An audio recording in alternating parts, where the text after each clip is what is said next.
unification of data regarding water is essential to surviving climate change. Understanding risks is a basic first step to building resilience. Hydro Climate Services will bring support to the people who need it the most. Directing these data flows into usable information is a challenge that lies ahead, and today, experts got together to figure out how to make it happen. In a world where tensions and conflict are rising, people around the world are surviving under intense water stress, and climate change adds another layer of pressure.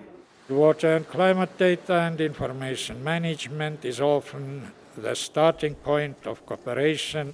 It is crucial to provide integrated information on climate and water that is meaningful and relevant to all persons, including the most vulnerable. Hydroclimate services is a new concept that's come up. A lot of people in the global climate change community and here at the COP think about all the work that IPCC has done, the climate services, the regional climate modeling, the global climate modeling. But when you link it up with the water sector or with other sectors, agriculture, energy, it has to go beyond just the traditional indicators and traditional way of thinking about climate modeling and climate analysis. You have to link regional climate modeling or global climate modeling to water models, water analysis, water data sets, land and soil for agriculture, sedimentation for energy. So this whole range of thinking about hydroclimate services is really going beyond just the traditional work of Met services and expanding the science policy interface to a more integrated level where it links different sectors. So the Met services with the hydro services, energy, agricultural, etc.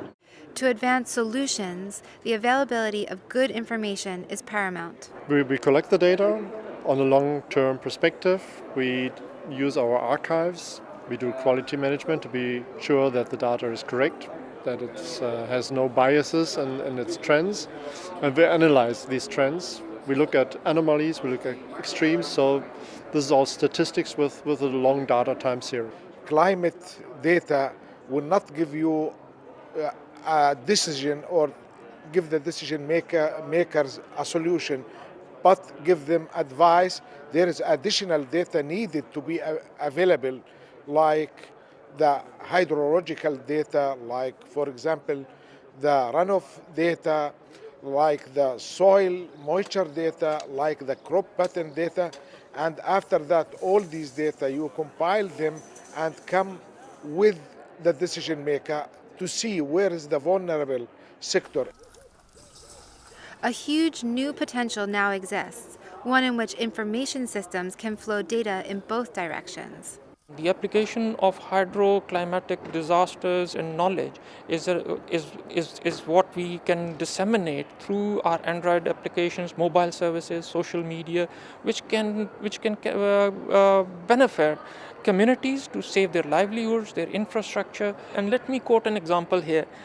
While here, day before yesterday, I received an email from our National Institute of Oceanography. Yeah?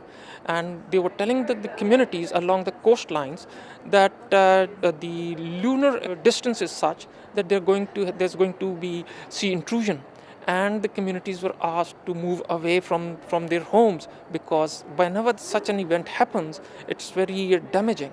So, and they did it in coordination with our space organization. So there are multiple organizations which need to be in the loop to actually provide the exact information at that particular time. Opportunities exist. Now the question becomes how to access them.